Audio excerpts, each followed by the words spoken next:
if you look at the greatest bass players in the world, part of why they're so great is that they can imbue the audience and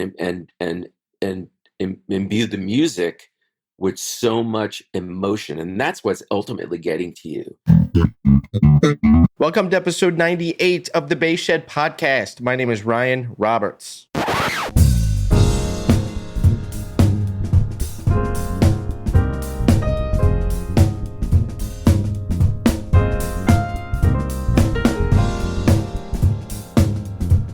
Stop by www.lemurmusic.com for everything you need for the double bass. Lemur Music is having a store-wide sale for the holiday season with 15% off the store's entire inventory.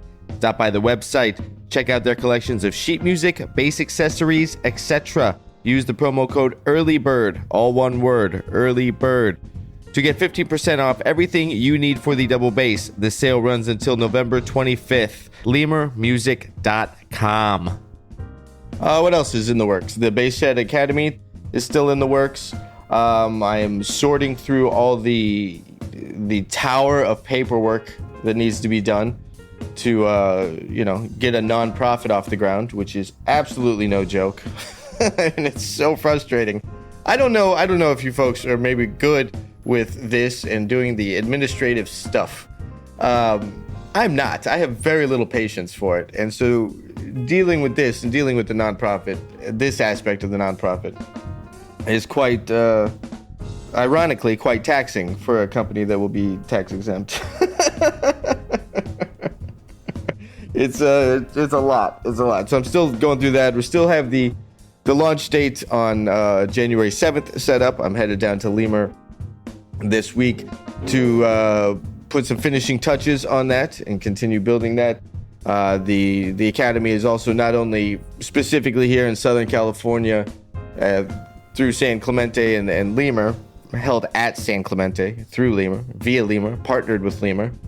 But there's going to be some remote things happening there too, and I will talk more about that as that gets solidified. I'm still in talks with different instructors, to kind of build the remote faculty before I really start talking about it. But that's in the works. So it's not just a program that's partnered with Lemur down here in Southern California, but there's going to be opportunities for those who do not live anywhere near Southern California. So pay attention to that. There will be news at thebasshed.com/academy. My album titled Smile is still in the works. So there's 7 tunes, and I think I've talked about that. I did kind of a narrated track of the lyrics to the song Smile. This was a funny session because I get in there and then I'm going through just reading through these lyrics, and then the engineer, who's a good friend of mine, and at one point was my roommate for a couple years. We have a tight relationship and a good working relationship. And he's like, man, it feels stiff. You got to loosen up. You got to loosen up, dude. You got to loosen up. Did another take. He's like, dude, it's too heavy. Loosen up. And so I'm midway reading through the lyrics of Smile. And in my headphones, he just starts playing tunes. And they're funny. And then they're all inside jokes between us. When he's like, dude, you're not loosening it up. You're reading lyrics about Smile, and you sound like you're pissed off. So I think the first track he played was Careless Whisper. And it just came on in my headphones while I'm reading the lyrics, and I started cracking up. It was hilarious. And then he went down the rabbit hole. I could just hear him, looking up something else, and he'd send me another track that made me laugh. So I did quite a few takes on actually getting through those lyrics because he kept making me laugh. And then at some points I would just start singing along with the tune he was playing in the headphones. What was there? There was Careless Whisper. I think there was Living on a Prayer by Bon Jovi. There was an Elvis track in there. I forgot which Elvis tune. There was My Milkshake Brings All the Boys to the Yard. I don't even know the name of that tune. Is the title just Milkshake? Yeah, but he was just playing these tunes in my headphones while I'm reading the lyrics. So it was fun. It was a fun little endeavor, and a smart engineer move to actually get me to laugh and actually smile while reading the lyrics to this. So yeah, that's a little backstory about what's happening with the record. Is I have to comp through myself singing along and cut out the parts where I sing along and actually just read the lyrics, because it turned into just like, reading through a couple stanzas of lyrics turned into like 45 minutes of just this big joke in the studio. That was hilarious. And yeah, so that's what's happening with the record. It's again, final approach, getting it all wrapped up, and I'll be talking more about when and where you guys can finally check that out and finally probably listen to me play. I know that there's not a lot out there of me playing. So yeah, that's happening. All right, so I think I don't talk enough about like just what I do, like some of my gigs and stuff. I don't know if I talk about that as much here on the podcast or during the intro of the podcast a couple weeks ago. Maybe it's longer than that. I forgot the actual date. I feel like it was late October, so probably closer to a month. Probably closer to a month ago. I was doing this gig in Beverly Hills, and I knew it was a big deal because the band leader hit up the band and he's like, yo, here's the gig. It's kind of going to be an all-day event. Heads up. I can't really talk about it because the artist I was working with had signed a non-disclosure agreement. So he's like, man, I can't talk about it. But, here's the details on the gig. Through talking with the band leader more, I find out that we're working out like the backline situation.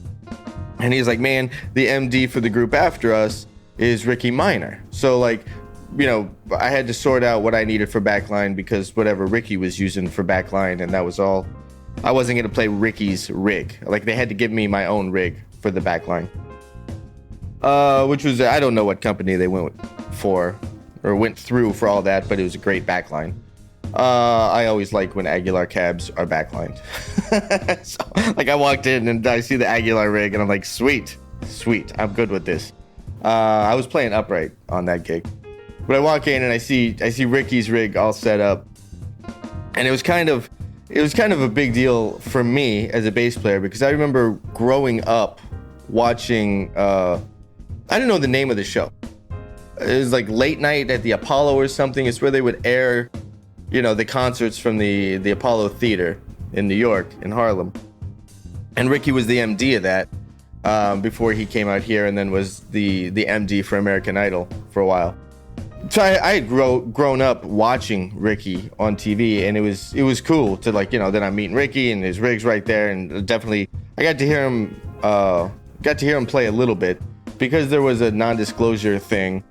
Like right after we got done playing, we had to take all of our stuff, head right back to the green room, and then on a shuttle back to our cars right away. Like we didn't get to hang, but it was this huge party at Beverly Hills Hotel, at the Beverly Hilton in Beverly Hills. It was supposed to be some kind of, like celebrity kind of event situation. I think John Putnam was supposed to be there, Beyonce, Jay-Z. I had heard that Elton was going to be playing on the other stage for the event, Elton John. That was all fascinating, but I think the big takeaway for me was getting to meet Ricky Minor and hearing him play live, and that band was slamming. That band sounded so good, so good. I didn't talk to Ricky. I did not talk to Ricky about joining me on the podcast because I didn't want that thing. I didn't want to. I didn't want the person I was playing with to get pissed off at me for like hitting up Ricky on the side for something else I'm doing. I didn't do that, but I am in the works of trying to get Ricky on the podcast. I think that would be great, and that was a big deal to me. That was really cool. All right, on the episode is New York Electric bassist Mike Visceglia. I've known of Mike for some time and initially met him when he was out here in Los Angeles playing at a small upstairs club called Room 5. I actually don't know if Room 5 still exists. I had played there a few times over the years. And then a good friend of mine in New York named Steve Milhouse, who's been on the podcast and will be again soon. He's got a very cool new record coming out that's getting some nice attention. Steve Milhouse hits me up. He's like, yo, man, like, I'm in town. I'm stopping by room 5 tonight. Like, Mike Visceglia is playing. I'm like, all right, cool. So I went out there and I checked it out, and I had not met Mike yet. And it was great. It was great hearing him play, and hearing him play left a strong impression on me. It was fantastic. His playing is absolutely wonderful, and there's so much awareness and attention given to nuance and space when Mike plays. It was wonderful to hear him play and then meet him later. Before connecting with him, I don't remember how long ago that was. That was several years ago. But before connecting with him now on the podcast, Mike has worked with Suzanne Vega, Jackson Browne, Avril Lavigne, Phoebe Snow, Cyndi Lauper, Bette Midler, and many others. Mike also has a couple projects in the works that he co-leads. One of those projects is titled Then There Were Two. This is a duo project with Mike on electric bass and vocalist Fiona McBain. That's a super hit project where Mike and Fiona have cultivated these really great arrangements of pop tunes and jazz standards just as a duo with electric bass and voice. You can check that out on Spotify, and there's also some videos on Mike's YouTube page. Another project is a group titled Pine Cats, which is co-led by New York guitarist John Putnam. They just released a killing new album called Bedouin Breakfast.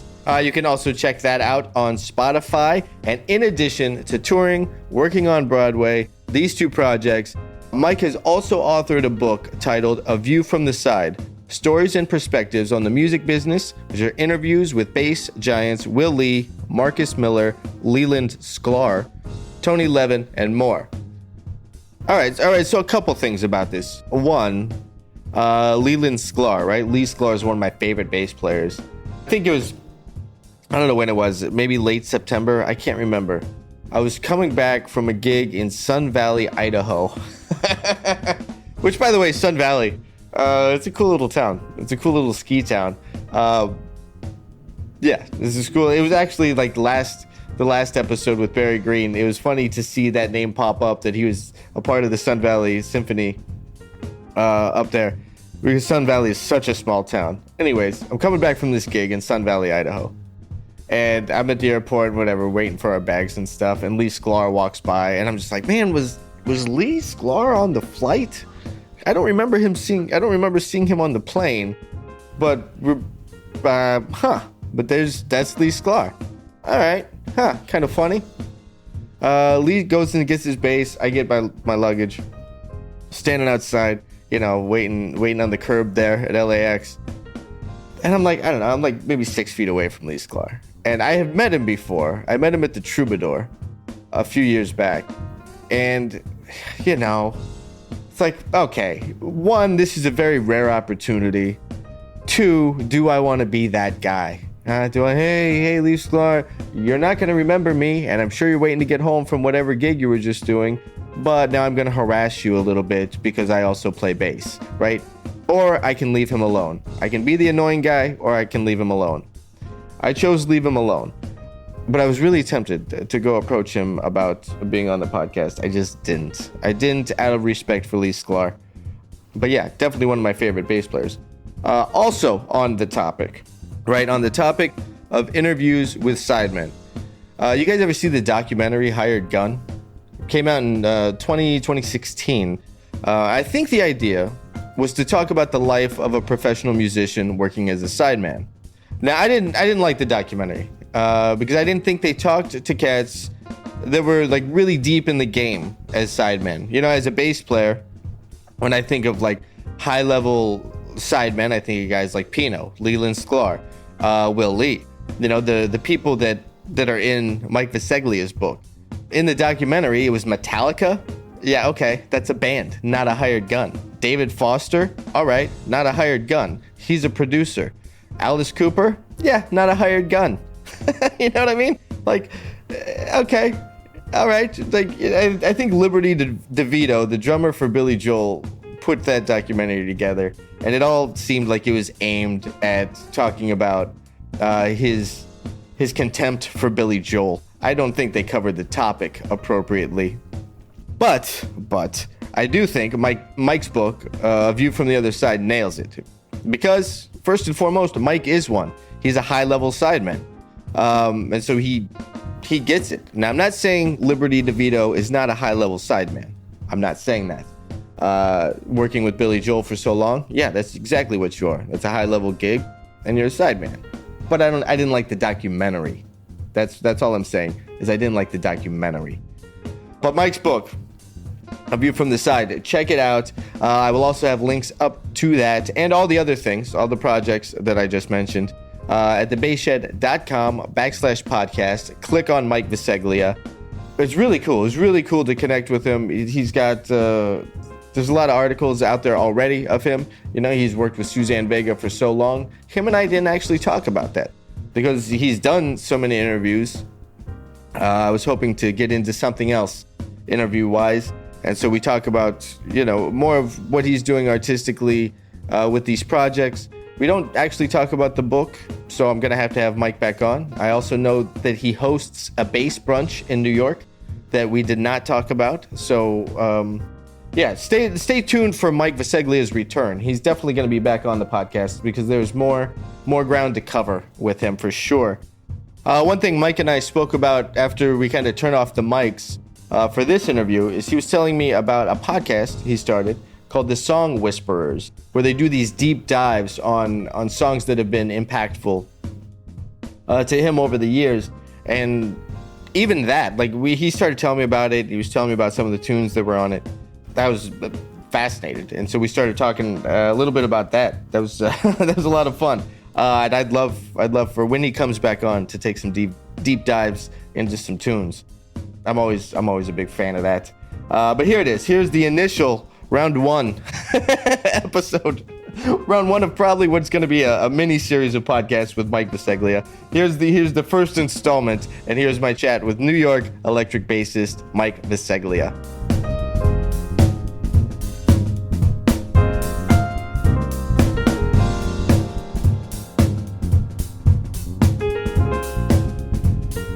Well, hello. How you doing, man?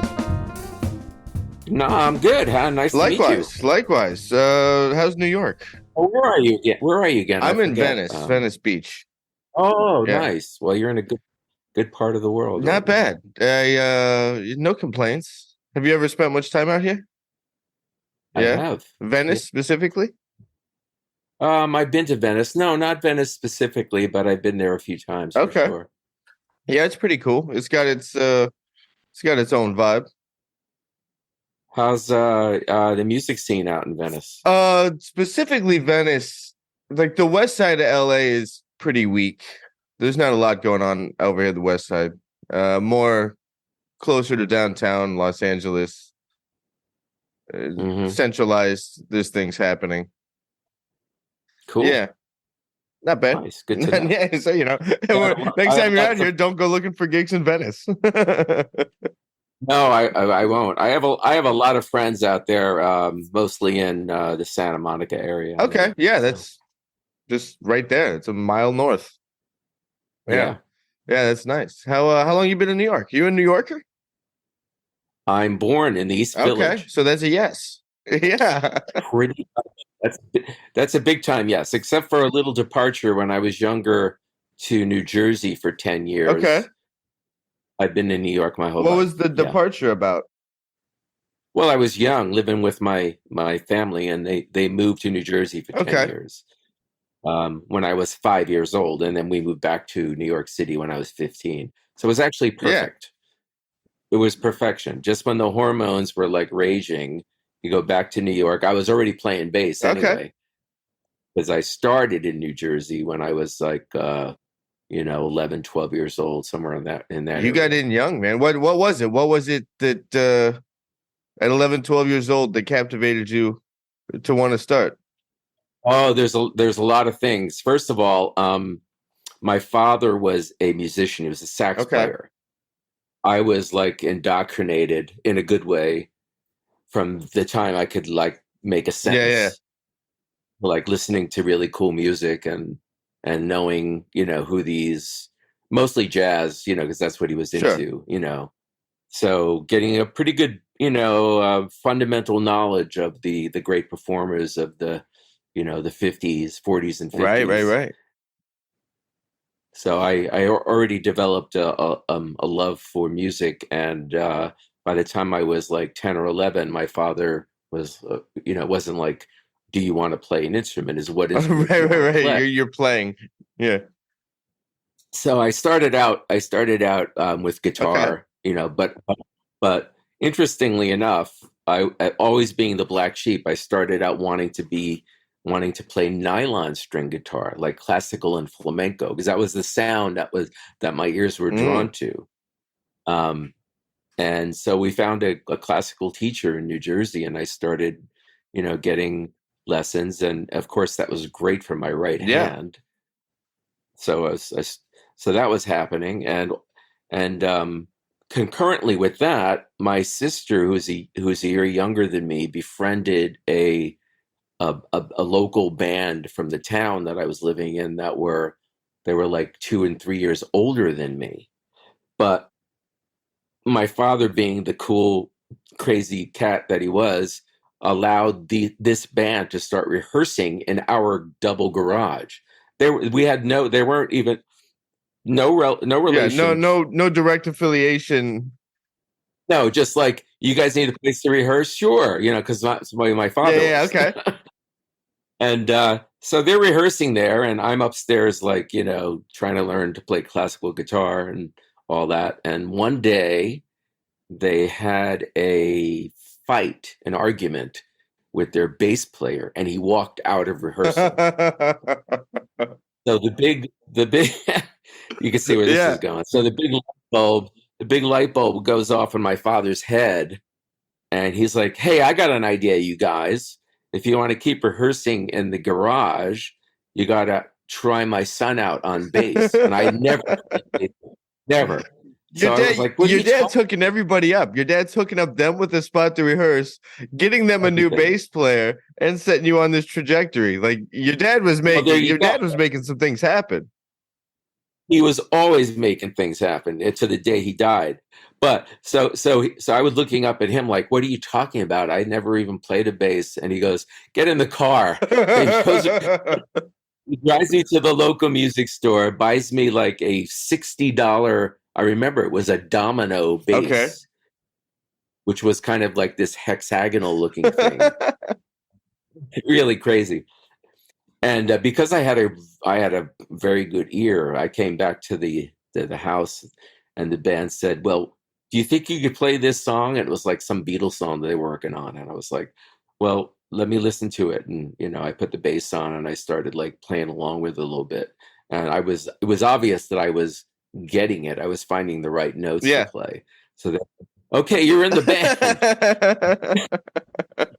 And I'm like 12. I'm like 12, and these guys are all like 14, which is a big Yeah, difference at that age. absolutely. I'd imagine. Absolutely. Those are the veteran guys that you're hanging with. And they were also the hormonal Yeah, yeah. guys, so it's all about girls and that. But I started playing like dances and stuff when I was that age on All bass. covers?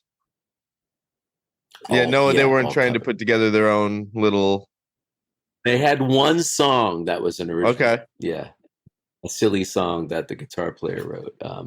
So we did have one song that was original, but it was fun to learn all that music. I mean, they were playing like, you know, Creedence Clearwater Revival and Beatles and Sure. Jimi Hendrix and Cream, and it was fun. Was this some of the first time you got exposed to some of that music? If your dad's listening a lot to jazz, like bebop, post bop, cool jazz, that stuff, were you finally hearing some of this music for the first time through these guys? Yes, except for the Beatles, I'd say probably. I had a lot of friends that were into um, all kinds of rock music. So I might have heard some of it, but no, for sure it was a first time thing for a lot Yeah, of it. Yeah. nice, nice. Yeah. What were some big takeaways? Like the first time you heard, whoever, Zeppelin or Hendrix or like, Oh, I can tell you exactly. I was in okay.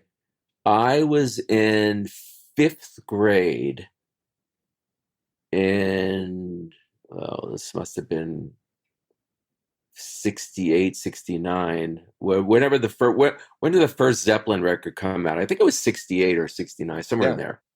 very first one. So I was in 5th grade when this kid, oh, I still remember his name because it was such a momentous day for me, brought in the first Led Zeppelin album. Okay. We put it on the little turntable there. And when Dazed and Confused came on, it was a world-changing event because I'd never heard music that big, that grand, yeah. The rock, godness of it all. Baby. And then those and the guitars in octaves, yeah. Holy shit. So that was a world changer. Yeah. 69. I just looked it up. It came out in January of 1969. Yeah, 69 was when I heard that first record, and I went like rock and roll crazy. Yeah, that was it. Hooked. Yeah. And I remember sitting with my parents at the table like, no, you don't understand. I really have to grow my hair really long now. Which they allowed me to do, which is great, What was the name of that band with the 14-year-old guys? It was called The Young Loves. How long did that last? It lasted till let's see. That lasted like, I don't know, a year, year and a half. Yeah. We played a lot of gigs. I vividly remember some of the gigs we played, it was pretty cool. So what was the first amp? You had this Domino bass. What was the first amp? I can tell you it was, let me think here. The first amp. That's a good question, man. Something tells me it was a Sears. What was that brand that Sears I don't even know. Oh, they used to make electronics. Believe me. They had an amplifier. Maybe it was a Silvertone or something. Silvertone. Yeah, it was something like that. Just store brand from Sears. Oh, yeah, of course. What did I know about? I didn't know about anything at this point. Nothing. Sure. I didn't know what a good, the other big momentous day for me was when I finally owned a 1968 Fender Jazz bass, which was not long after that.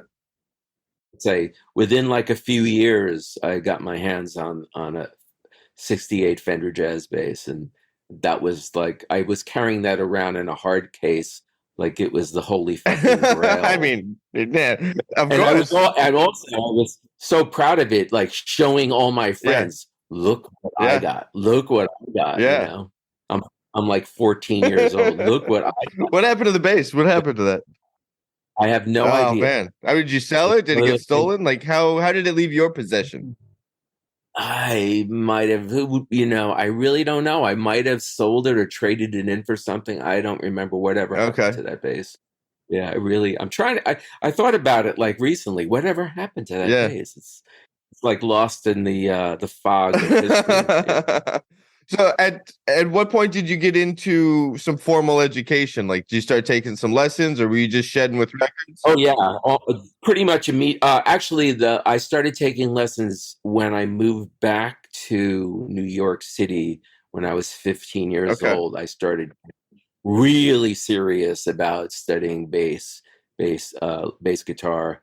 And I started taking. So what do we at, like 1970, 70? No, what would it be? 72, 73? No, earlier than that. 69. 69 is when you're 15 and go back to New York. Okay, that's right. Okay, right at the end of 69, like was that transitional year. So, man, that was I mean, Woodstock happened that year. Going to the moon happened that year. Like that was a huge year. Including what I didn't know was the the Black Music Festival up in Harlem that we just saw the documentary on, what's the drummer from The Roots? Questlove. I can't. Yeah, when Questlove did that documentary. I didn't know that was happening at all. And I was living in New York. And, if I knew that, it would have been, I would have been. Right. I didn't know about that either, actually. I haven't seen the documentary yet. I was just tracking down the one on Ron Carter the other day. Oh, I haven't seen that Yeah, one yet. they're coming out too fast. I can't stay up anymore. Yeah, Yeah, I know. it's too much. So actually, I'm curious about this. Your dad being a jazz player, was there ever an attraction to playing upright? Completely. And I'll tell you where that came in. My father started working for a company called Radio Free Europe, Okay. which I believe is still in existence today. And basically, it was kind of a under the guise of sending Western music into communist Eastern Bloc communist countries. It was sort of a propaganda thing, but it was mostly with music and arts. Okay. So they would, while he was working there, he met a guy who was working there as well, who happened to be a Czech bass player, upright bass player. And it turns out that this Czech bass player, his name was Jan Arnett, was the very first Czech bass player to emigrate, actually escape. Yeah, it's an escape out of communist, what was Czechoslovakia at the time. This is before George Mraz and before Miroslav Vitus. Right. He was the first one. He came over here and immediately started playing with jazz giants like Herbie Mann and Sarah Vaughan, and he actually wound up in Art Blakey and the Jazz Messengers for a while. But my father only found this out upon meeting this guy. So I was like, what was I? Let me see. When did I? This is actually before I came to New York, because we're still in New Jersey. I must have been about 12 years old. Jan Arnett, this bass player, was doing a recording session in Manhattan with Chico Hamilton, the drummer. And he invited me and my father to the session. So I was like 12, going to New York City, going to this recording session with Chico Hamilton and Jan playing upright bass, and a young Eric Gale on guitar playing insane bebop guitar before all that stuff. And I was, of course, blown away. So that ignited my interest in upright bass. But and I did do some forays into playing upright, but I never really found my voice on the instrument. And at that, and I was swept away, by 60s and 70s rock and roll at this time. And so upright really wasn't a thing for young bass players and rock and roll bass players in the 70s. It became more of a thing later on, but during that time it wasn't much of a thing. So I went full steam into studying electric bass guitar. Yeah, I mean, at that point, the electric bass is still a pretty young instrument, and all this music that's coming out of Detroit and Stax and what the Beatles are doing. That's a really fascinating time to have been a part of. And the British invasion, that's the stuff I was actually more into at that point in my life. I was more into the British invasion stuff than I was into the American stuff. I was like really crazy about British bands at that point in my life. So I was like, well, the upright bass isn't figuring to. Yeah, it doesn't really fit that. It doesn't fit that mold. Except for a couple of bands, a couple of bands that I dug. There was Pentangle, which was I've never even heard of them. Yeah, progressive folk rock band that had an upright bass, and of course, Jack Bruce played upright on a bunch of his solo albums as well.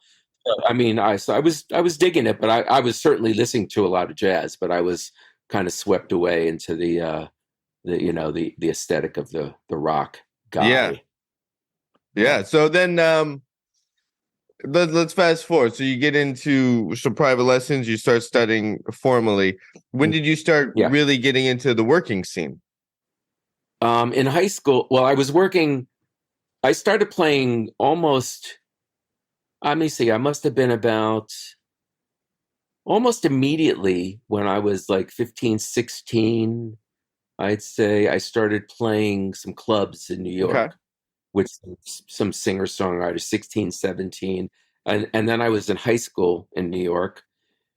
And I joined a really cool 8-piece band that had horns in it. And we started playing all of the nightclubs in the tri-state area. Okay. So while I was in high school. Okay. And the guitar player in that band came from the same neighborhood. I was living in Queens at the time, came from the same neighborhood that I was living in, and we became very good friends. And he was a guitar player in that band, and his name is Bruce Kulick, who became the guitar player in Kiss. Who I still have, who lives in LA, and I still maintain some contact with him after all these. So, but interestingly enough, that's who was in that band, that first band, like the first kind of pro band that started playing all these clubs and all these nightclubs in the tri-state area. Yeah, and he was the guitar player. So there you go. Then that exposed you to even some different music? Like you had to learn this repertoire and all that absolutely. stuff? Yeah, we were that got me into some of the soul music that I was missing, because that band having horns, and the trumpet player in that band was a huge soul music fan. So we started playing like songs by the Temptations and the Four Tops and War, all those cool bands. And that opened up that door for me at that age. Yeah. So then were you still, when that door gets opened up, are you more interested in going through that door? Are you still into the British invasion? Or are you living in both worlds? I'm still into the British stuff, and I probably should have put more focus into that world at that time. It would have probably rounded out my bass playing earlier. But I was still into the British thing, and I kept on that horse for a while. That seems like an interesting time to have been in America when the British music thing comes over to the States, and it's such a literal invasion kind of thing. And to check that out versus what's happening in the States, and like view how everybody's jumping on to the British sound so much. And I wonder, I'm fascinated in like kind of the psychology of that. If Americans at that time needed an escape from all the stuff that was happening in America, because you had Vietnam happening, there's a lot of racial tension. And I wonder how much of it was just an escape from this, incubator of the States at the time. I don't know. I mean, it's a good question, and I'm not 100% sure. I did have a draft card for Vietnam. Oof. Yeah, I almost got caught up in that, and thankfully I didn't. Yeah. But I think it has a lot to do with just the exoticism of another country, because the British were doing the same thing. They were like all about American music. I mean, those early Beatles records are just basically like Little Richie, like they're just duplicating Americans, but then Americans go to their version of the same sound.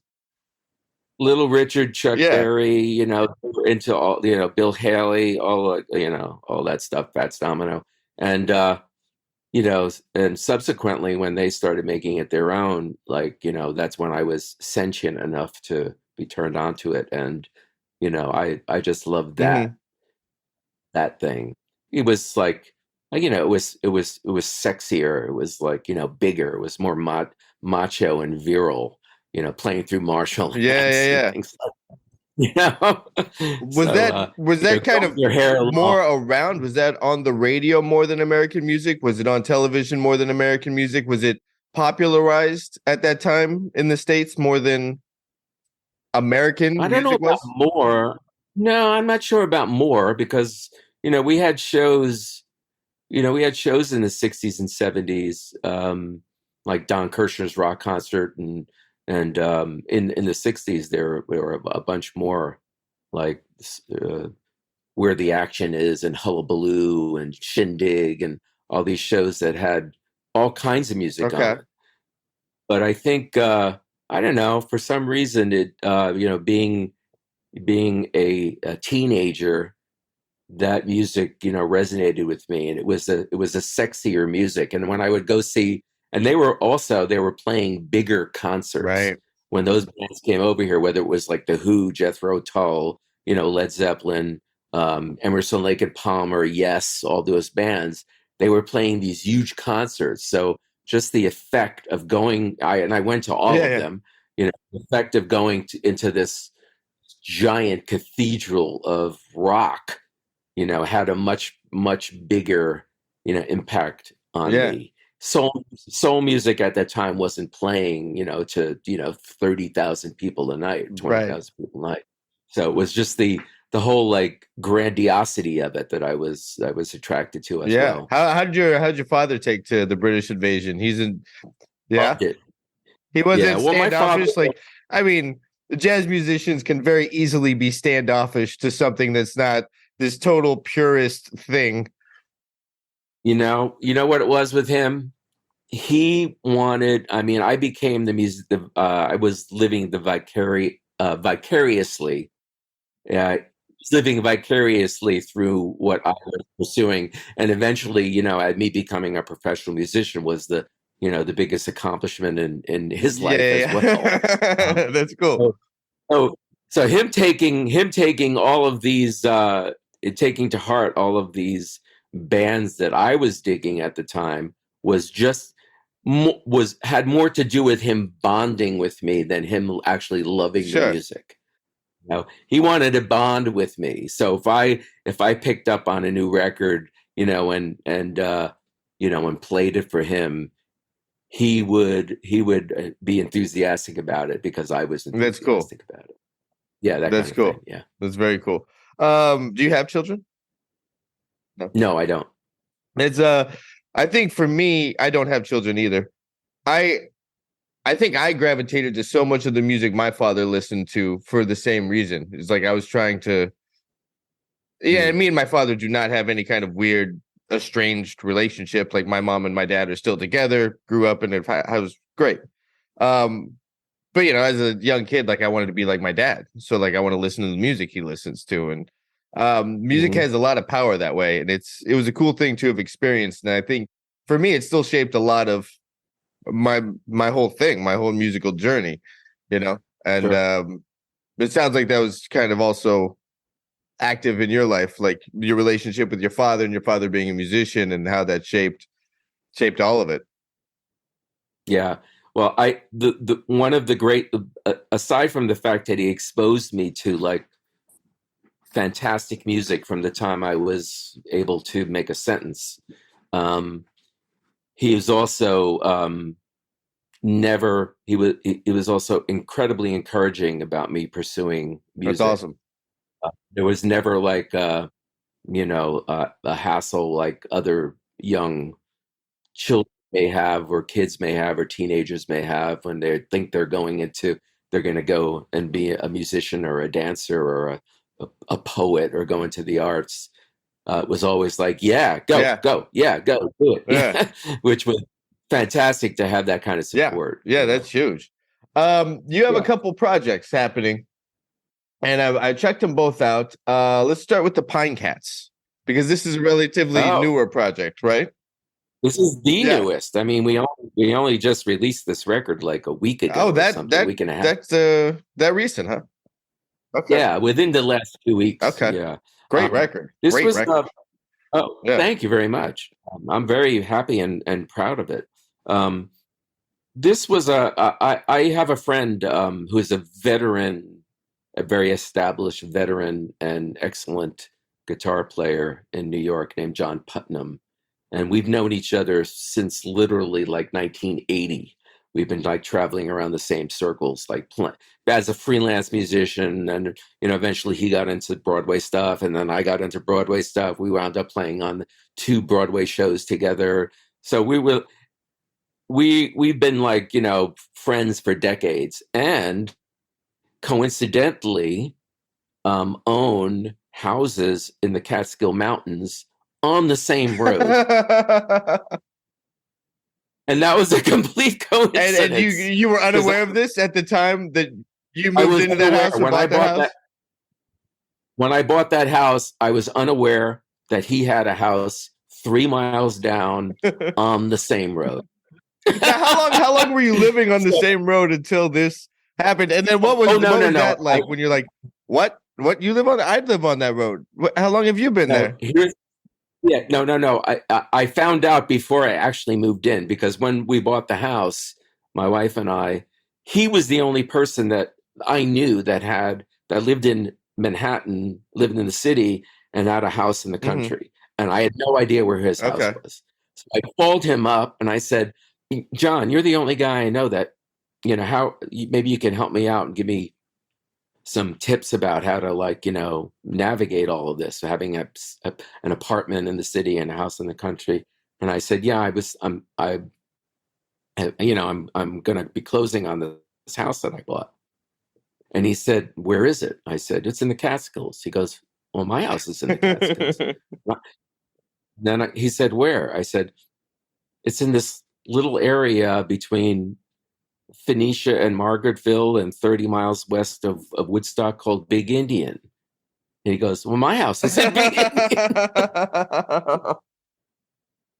And then he said, what road are you on? I said, well, it's on Olivria Road. He goes, well, my house is on Olivria. I said, did we buy the same house? Yeah.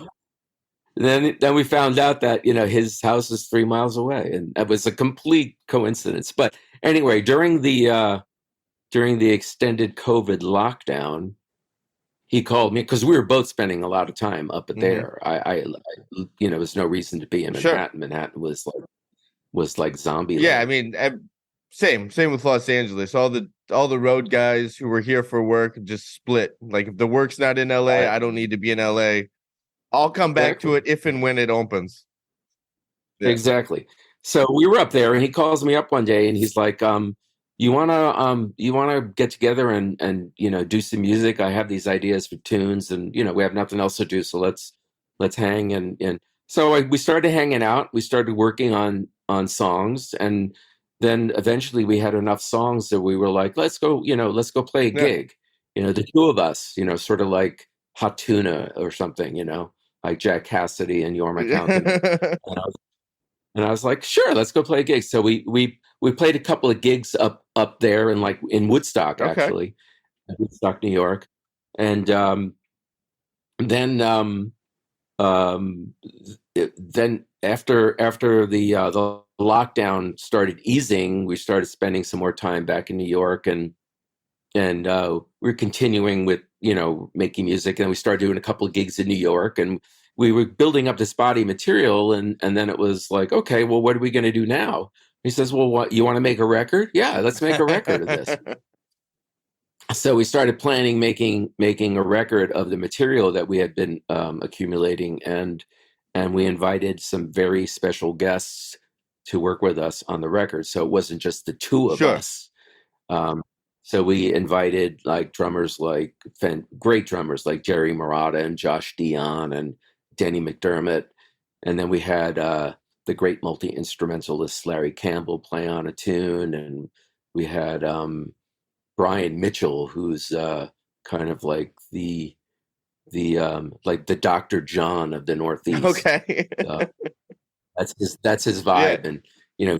And he's cut quite a swath of a career doing that kind of music, and he's a great organist and pianist, and we had him come in and play on a couple tunes. So we worked really hard on this record, and just really finished it about a month ago, and then did some mastering and set up all the streaming platforms to release it, and that's my latest project. It's called the Pinecats. So the Pinecats, and the title of the record is, pronounce this word because I don't want to mess it up.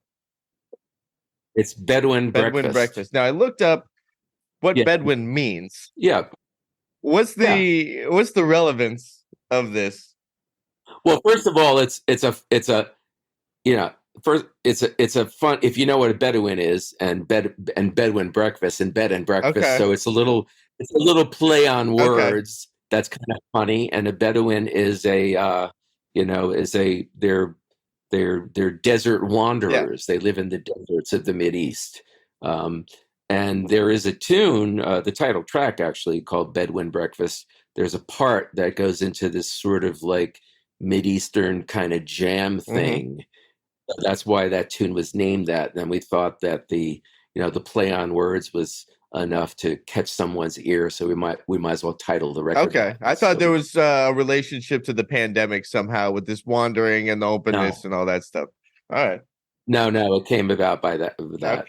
It's very, very cool record.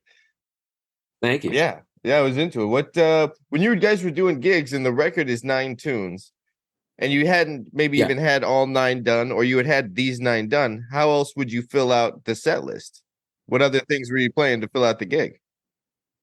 We played some covers that we arranged as a duo, which we still have in our repertoire, and then we played a couple of tunes from John had done a record, a previous record that I wasn't involved in, so we played a couple of his other tunes, and but we I think we threw in about a few covers that we arranged, and maybe 3 or 4 covers. So we can actually play two full sets of music now. Even as a duo, we can do it. Yeah. Speaking of duo, that leads me to your other project, which is Then There Were Two. And now I heard a rendition of this years ago, and I think I met you when you were out here doing a rendition of this, when you were playing with just a vocalist at a small venue that I don't think exists anymore called Room 5. Yes. Yeah. Oh, I didn't know you were there. My friend Steve Millhouse was in town and told me that you were playing there. He's like, dude, you want to go? I'm like, yeah, let's go. And that was with, I believe, an LA vocalist. I forgot her name, but Cecilia? Was it Cecilia? What? Yeah, it was Celia. Celia. Yes. Yeah, she was touring with Alanis Morissette around that time. Yeah, with my friend Julian and Mike Farrell on keys. Like, I knew a couple guys on that tour, and I met her after the fact. Yeah, the singer that I made the record with is this fantastic Australian singer who's been living in New York for a long time, Fiona McBain, and we did lots and lots of gigs playing that music, and as the two of us. And then the more recent iteration of that was with a third person who played piano and chromatic harmonica. It was a beautiful sound. We never really recorded it, but we played a bunch of gigs as a trio, still calling it Then There Were Two. But that show you're talking about, I came out to LA, and Celia Chavez is a friend of mine and a very, very good singer. She really liked the record, and I said, well, you want to sing it? Let's go. Great. So she learned the tunes, and we actually, I remember that show. That was nice. That was fun. Yeah, that was. How did you and Fiona meet to start putting this project together? Oh, I met her. She was playing in a band back when I was just thinking about this kind of record. She was playing in a band called Olabelle, which had Amy Helm, Levon Helm's daughter, Amy Helm, who's now an artist in her own right. That's traveling the world with her own band as another singer, and had her husband, whose name is Tony Leone, on drums, and Tony is now playing in Little Feat as the drummer. Okay. So, Fiona's voice is so haunting and original that it, I play with Suzanne Vega, the singer, and I've been playing with her since 1985, and I'm still intermittently playing with her. In fact, we're playing the 4 nights at the City Winery in New York next month. There was a time during, there's been many, many iterations of bands with her. And there was a time where she was kind of between drummers and guitar players, and I was around, and she had some gigs to do, and we said, why don't we do these gigs as a duo, which we hadn't done before. This was you and Suzanne? Okay. Yeah.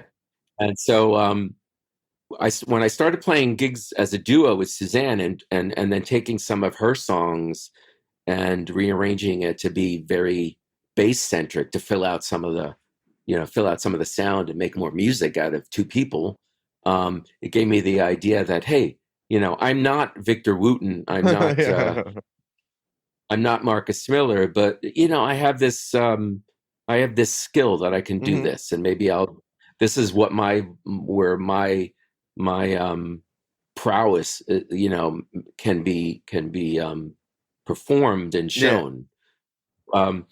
So I got together with Fiona, and it was very, very difficult process to find songs that both of us really liked, that were not cliched songs, that I can find my way into making a bass-centric arrangement out of.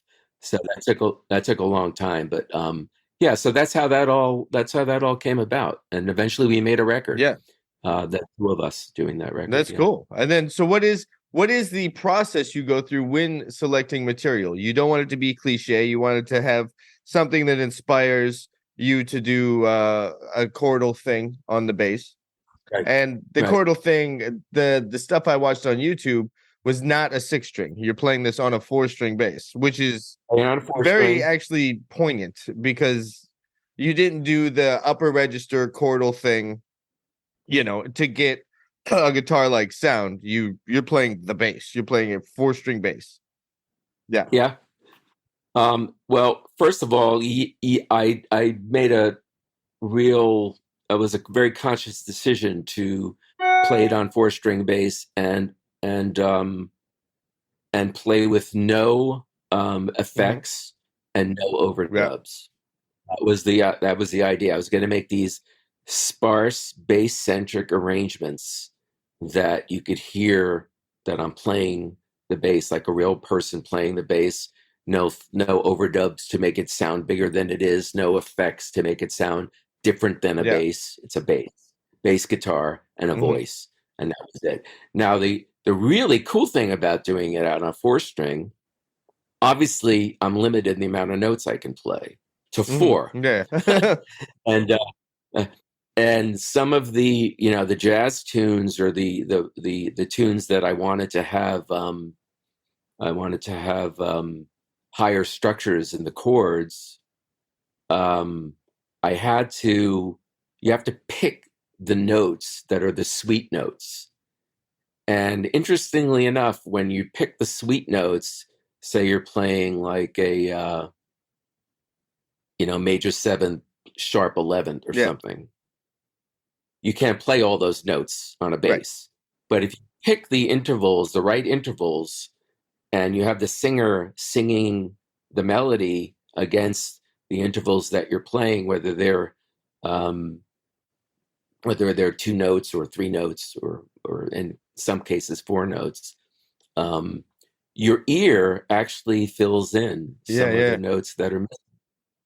So you can actually hear the structure of the chord by picking what I call the juicy notes out of the chord and trying to make that be what the bass is playing. How aware of you are purposely playing the melody note in the chord, or leaving out the melody note in your chord voicing? Which one do you prefer to do, or how do you approach that? So you're not doubling the melody, but you're also supporting the melody. There were some cases where I was playing, supporting the melody, like in Mother Nature's Son by the Beatles. So I'm playing I'm playing the melody starts on the 3rd, or in the case of the bass, I was playing it on the 10th. It's like da da da da da da da da da da da. So I was doubling that with the vocal. But in most cases, I want to stay away from that, because the melody note also not only supplies what obviously the melody, but it's also filling in some of the harmony on the missing notes that I cannot Yeah, play. exactly. Right. So that was a conscious choice as well. So when you can easily make a two note chord sound like a 3-note chord by having the right notes being played and have melody fill in some of the harmony, and then the ear complementing that and hearing notes that might not even be there, but filling in. If you have a learned ear and you're used to hearing, especially if you're listening to jazz, if you've listened to jazz, you've heard these chords many times, so your ear can fill in the missing note. Right. What like I remember when I heard you play in this, because it wasn't this project, but it was the instrumentation of this project with you and a vocalist. I remember being pretty captivated about your attention to nuance while you were playing this. I still really remember that. What are some challenges that being so exposed in this duo setting have grown you as a bass player or a musician or an arranger? What are some things that you've had to dig a little bit deeper into? I feel like the attention to nuance was always a part of your playing. By how it was executed, that wasn't something that was learned for that project. That's a thing already. But what is doing this type of duo project helped you hone? Well, when you're that exposed, anything that you do that you may be able to cover in a band, any slight articulation mistake or note length mistake or the technique mistake is amplified when you're that exposed. So I tried to look at it like a classical musician may look at it, like a classical guitarist or a pianist may look at it, where every note has to have equal importance to all the other notes. So, I try to really pay attention to note lengths and dynamics and articulation, different registers, the sound of the instrument. Whether I'm playing closer to the bridge or closer to the neck, you get a different sound, obviously, and all those things I tried to incorporate into that particular project because it was so exposed, and I wanted to honor the music. All those things that I love about great players are, and what separates the highly skilled professional from the dilettante or a mediocre bass player, or all those things, all the nuances you can hear. So it's an aspirational thing to me. Of course I'm not perfect with it, but it's an aspirational thing. Yeah. What when you teach or have taught over the years, how do you encourage the student to focus on the nuance of bass playing? Because I think those things are very regularly overlooked by younger cats that might want to be flashy or dazzle or do some really fancy new techniques with the right hand or left hand. And it's still the amount of time you just spent talking about note length. I think that's so important and so regularly overlooked. How do you put this priority in your teaching? Well, I mean, one of the things that you can try to impart is that when you're playing music, you want to be able to relay emotions to your audience. So if you're only playing, dazzling tapping technique or slapping technique, and that's what you think is is going to captivate an audience for a long period of time, I would say that you're mistaken, and you're also selling yourself short as and selling music in general short by only playing a certain way and a certain dynamic. if you look at the greatest bass players in the world, part of why they're so great is that they can imbue the audience and imbue the music with so much emotion, and that's what's ultimately getting to Mm-hmm. you. And this emotion is made up of a bunch of Okay. things. It's not just one thing. And part of what gives you um, the fullest chance of bringing out emotion, and also giving you the fullest chance of becoming more a complete musician, if that's what your goal is by paying attention to these details. These little details are really Mm-hmm. important. Where you can, if you can play beautifully soft, if you can play beautifully loudly, you should also try to play beautifully Sure. softly.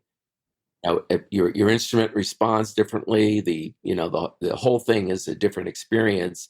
But there's a place for loud music. There's a place for soft music. There's a place for rapid fire eighth notes or 16th notes, and there's a place for groupings and articulations made up of all different note lengths, and they all have to be given a proper amount of attention to be able to honor the music that you're playing and give the best emotional experience to the audience, whether it's super excitement, people screaming on their feet, or people like drawn in and listening to the subtleties of a beautiful soft piece that you might be Mm-hmm. playing.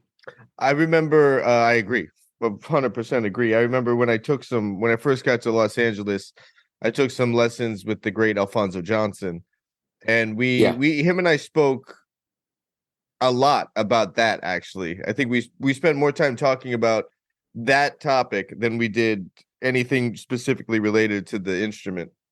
Mm-hmm. Mm-hmm. Um, when playing in this group, and then there were two, and everything is not as high energetic because it's just a duo and there's only so much energy that can be produced with two, or even with the harmonica. Where do you go internally and emotionally to prepare yourself to kind of get into a space to play this music? I listen to. I can tell you exactly where I go. I'll go to Bill Evans' Oh yeah. trio. I'll go to John Coltrane Mm-hmm. ballads. The album with Duke Ellington or Sure. Johnny Oh, love the Hartman. Hartman record. Yeah, Love the Hartman yeah. record. I'll go to those places where it takes me to the emotional place where I want to be when I play this kind of music. Of course, I'm not ever, never going to compare myself with those masters, but that's the aspirational emotional place I'd like to get Yeah. to. What would be the characteristic that you qualify those sounds in? Like, I've listened to a lot of Bill Evans trio. I know those records, those Coltrane records you Mm. referenced. What would be the characteristic that pops into mind if you had to write down one or two phrases that linked those two? Because there's some that come to mind for me initially, more so about Bill Evans than Coltrane. But I'd say, well, yeah, I'd say like, um, you know, beautifully fleshed out mhm, harmony. In Bill Evans' case, that sometimes borders on classical. I mean, I hear like when he plays, I can hear Debussy in his playing. I can hear I was things gonna, like that. the word and characteristic that comes to mind is impressionistic and romantic. And absolutely, That that's the kind of classical and Debussy influence on how he approached jazz. well, that's how I. Those two words are very, very appropriate in describing at least my mindset when I put that record Mhm. together. Are you guys working on arranging some new tunes? Where's the project at the moment? It's on the back burner. I mean, like the COVID thing kind of derailed Yeah. that for a while, and Fiona, she moved back to Australia for a little while, but she's back in New York Okay. now, and she's raising a daughter, and so she's got a bunch of things on her plate. And her husband's playing in Little Feat, so he's away a lot Sure. of working a That adds a lot. complication, I can imagine. So yeah, there's such a complicated thing there, but we all love it, and then the New York audiences love it. The musician community loves it, and they always ask me like, "When are you going to bring that back? We want to see that Yeah. again." So, so it's on my mind. At some point, we're going to do that. There are other pieces of music that are Yeah, I was floating going to around in ask my you about head. that. What are some that are in the think tank? I'd like to maybe I don't have any specific song. Maybe I have some specific song. I'd like to do the theme from Baghdad Cafe, I which don't is even know which it. is a oh you should Okay, hold on, listen to write that that song. down. Baghdad Cafe. It's one of the most. It's called "Calling You." Okay. It's one of the most beautiful songs written in the last 50 years. And I'd also like to explore some of the moody songs by guys like Nick Hmm. Drake. Who was another genius that died way before his time, British singer-songwriter.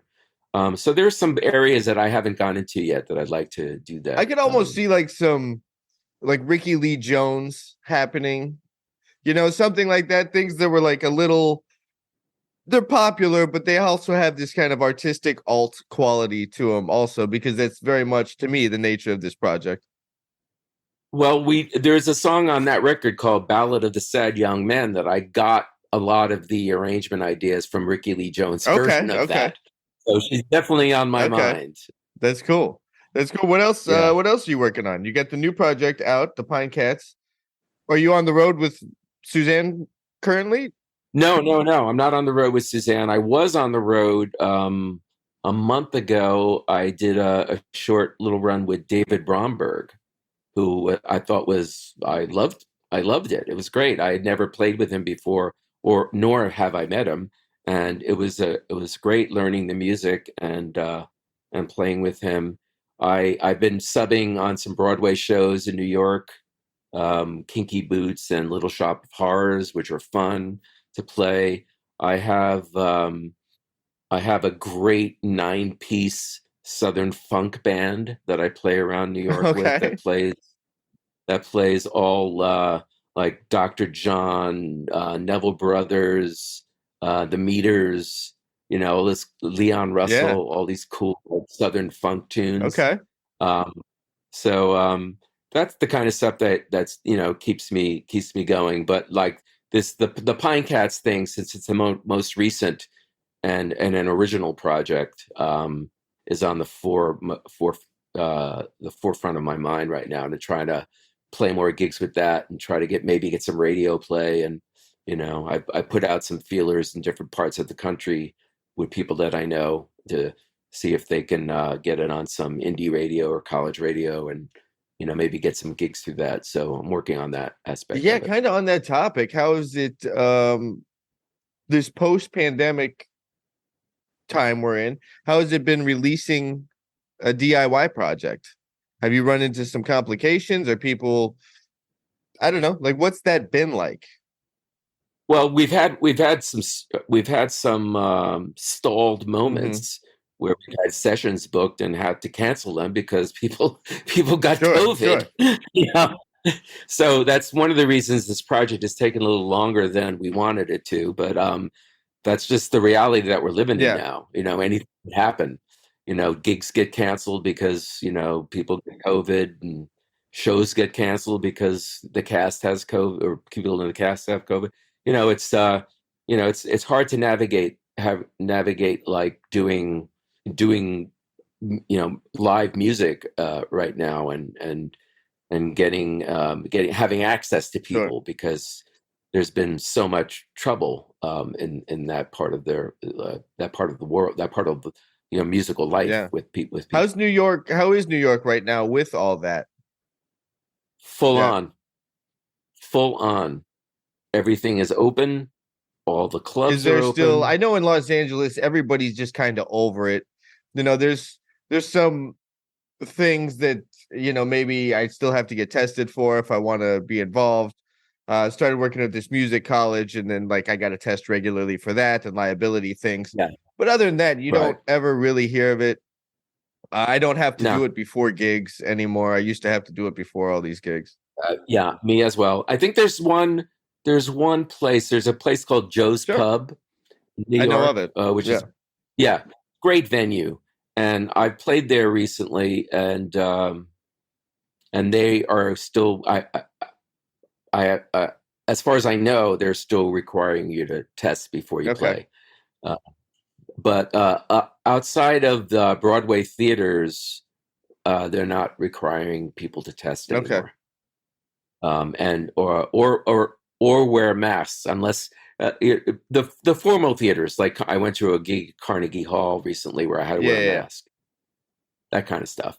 Theaters, like orchestra halls, probably you have to wear a mask. Man, how does it if a member of the orchestra tested positive, do they call in a ringer right away? Like someone on the sub list, like, yo, can you be here, in 2 hours and come up with a negative test?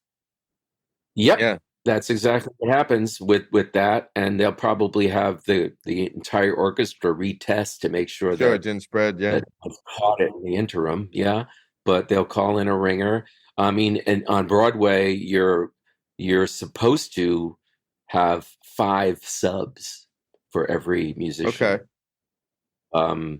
There's always, at least theoretically, always going to be someone available. Right. And that's part of just the initial contract with how that works. Yeah. So it's don't have to call, right? The contractor calls whoever.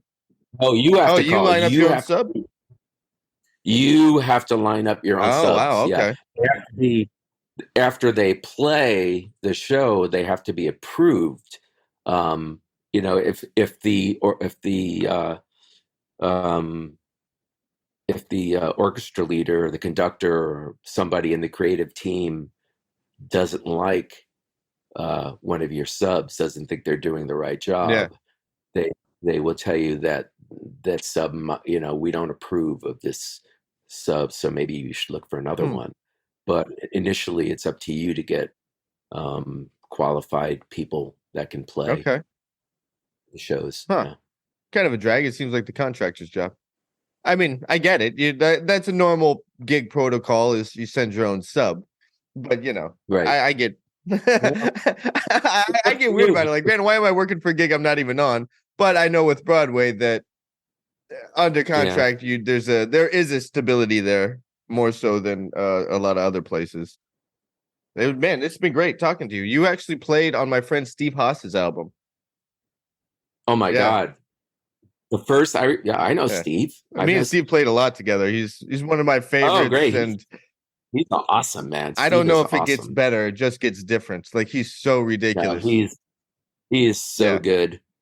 So good. Yeah. I mean, I remember when he was putting that record. That was 100 years ago. I forgot when I remember listening to it when I first started playing with him a lot. 98, was that around the time it came out? I was about to say that's I was going to say more than 20 years, 20 to 25 years. Look it up. Yeah, I'm curious about it. But yeah, that's I think that was one of the first places I remember coming across your name. Then there's some other places too, but man, it's been great. It's been great to connect with you. Me too, man. This has been a pleasure. I mean, I didn't expect it to go into all these interesting places. But I think it's cool to be able to talk about all this stuff. Cool, man. We'll be in touch for sure. Thanks a lot, Mike. Thanks, man. All right, thank you so much. We'll be in touch. Good luck. See ya.